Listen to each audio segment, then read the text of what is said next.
La idea es presentarles un poco el trabajo que yo realicé en la región Triqui, en San Juan Copala específicamente, sobre la radio comunitaria.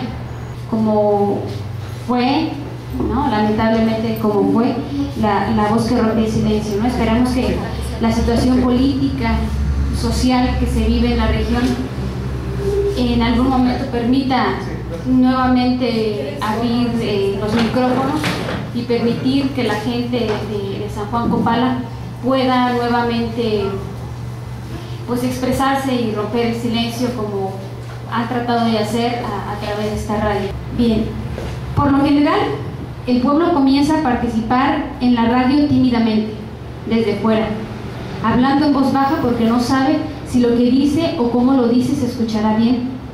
Después va ganando confianza, se va metiendo al medio, levanta su voz, su palabra se escucha, se comenta, se reproduce, multiplica. A poco lo siente parte de su vida, de su cotidianidad, de sus luchas. El pueblo se aproxima al medio, le impone sus mensajes, su lenguaje, le marca sus gustos, se escucha en él, se siente en él, vive en él. Siente que la radio está caminando a su lado. Además del poder económico, la radio ha adquirido un gran poder político que por un lado busca controlar las opiniones y el pensamiento de los votantes e impedir la crítica y la reflexión por parte de estos, y por otro puede generar un espacio de reflexión y propuesta desde las comunidades. Cristina Romo, una especialista en el tema de la radio y en específico de la radio comunitaria, señala que el principal elemento de la radio es la palabra. En ese sentido, la radio es y ha sido un espacio de disputa constante, pues aquellos que detentan el poder económico y político de los medios de comunicación niegan a las grandes mayorías el derecho a expresarse como individuos o como colectivo. Actualmente la disponibilidad de estaciones de radio se ha multiplicado, siendo las comerciales las que invaden el espectro radiofónico, mientras que en nuestro país solo son 11 las radios comunitarias quienes han logrado conseguir los permisos ante la Secretaría de Comunicaciones y Transportes para transmitir después de muchos años de exigirlo, ¿no? Entre estas 11 radios comunitarias se encuentra la radio Ecos de Manantlán, de Jalisco, la Voladora Radio en el Estado de México, Radio Erandi, Cultural FM y Radio Huardari de Michoacán, la Radio Nandí, Radio Calenda y Radio Jimpó en Oaxaca, Radio Bemba en Sonora, Radio Teocelo en Veracruz. Estas son las únicas radios que han logrado conseguir permisos después de ya varias décadas, ¿no?, de estar exigiéndolos.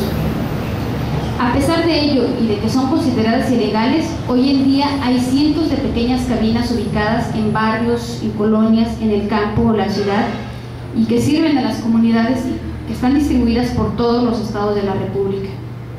La señal de la mayoría de estas estaciones, de estas pequeñas cabinas, tiene muy poco alcance, son locales, nada comparado con la potencia con la que transmiten estaciones de radio que llegan a cubrir varios estados de la República. Lo que ahora conocemos como radios comunitarias tiene su antecedente en los primeros intentos por utilizar este medio para fines sociales y está ligado a poblaciones rurales y pobres. Inició en la década de los 40 con las escuelas radiofónicas en Colombia. Posteriormente, en los años 60, pasó a reivindicar las luchas sociales que proliferaban en esa época, por lo que se tomó la identidad de Radio Popular. En los años 80 fue cuando empezó a desarrollarse el concepto de radio comunitaria, ampliando su definición en los últimos años como radio ciudadana. El nombre no es lo más importante es el fin, que serían las características fundamentales, ¿no? ¿Cuáles serían estas? La defensa de los derechos humanos, la promoción de un desarrollo humano, real, comunitario, sostenible, desde abajo, la equidad de género, el respeto a las identidades étnicas, la preservación del medio ambiente, el protagonismo de los jóvenes y sus propuestas, la protección a la niñez y de las personas adultas mayores, la educación y la salud, así como la integración nacional y regional, son los que podrían ser los ejes fundamentales que determinan el perfil de las radios comunitarias. Tan comunitarias pueden ser las radios privadas como las públicas. las religiosas como las laicas, las universitarias, las sindicales, las de propiedad cooperativa, las de organizaciones populares, de ONGs, o hasta de 2 o 3 chavos que se juntan para hacer un transmisor y emitir de ahí mensajes hacia la comunidad. Pero lo decisivo aquí es que su periodismo sea independiente y no vocero del partido, de un gobierno o de un grupo empresarial. En ese sentido, más que la propiedad, es importante la apropiación que hace o no la audiencia de una determinada emisora. La sienten suya, participan en ella, tienen voz y voto para orientar la programación, se ven representados en sus mensajes.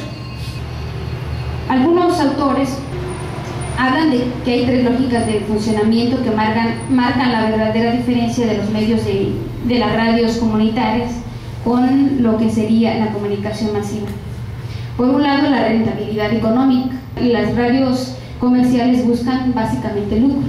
La rentabilidad política y la rentabilidad sociocultural, que define a los medios comunitarios. La opción de una radio comunitaria es muy distinta, porque la rentabilidad sociocultural de las radios comunitarias es precisamente el servicio a la comunidad. La radio comunitaria entonces ha tenido un papel político muy importante, pues ha sido un medio de comunicación a través del cual las personas promueven y defienden los intereses de la comunidad. A través de la comunidad, de la radio comunitaria, se ejerce el derecho a expresarse, a decir su palabra, a romper el silencio. Este papel político de la radio nos remite a pensar la radio comunitaria como un espacio de disputa por la apropiación de la palabra. La radio comunitaria es una importante tribuna para ejercer la democracia, el derecho a la comunicación, para denunciar las injusticias que afectan a las mayorías. En este sentido, la radio comunitaria se enfrenta a un panorama adverso en el que se enfrenta el monopolio de los medios de comunicación, que tienen como finalidad la homogeneización para vender más, para controlar mejor, para mantener el orden establecido que solo beneficia a una minoría. Las radios comunitarias representan la posibilidad de los ciudadanos comunes, los de a pie, para ejercer su libertad de expresión y en todo caso sentirse involucrados, reconocidos e identificados con sus planteamientos y contenidos a través de soportes tecnológicos que es la radiodifusión.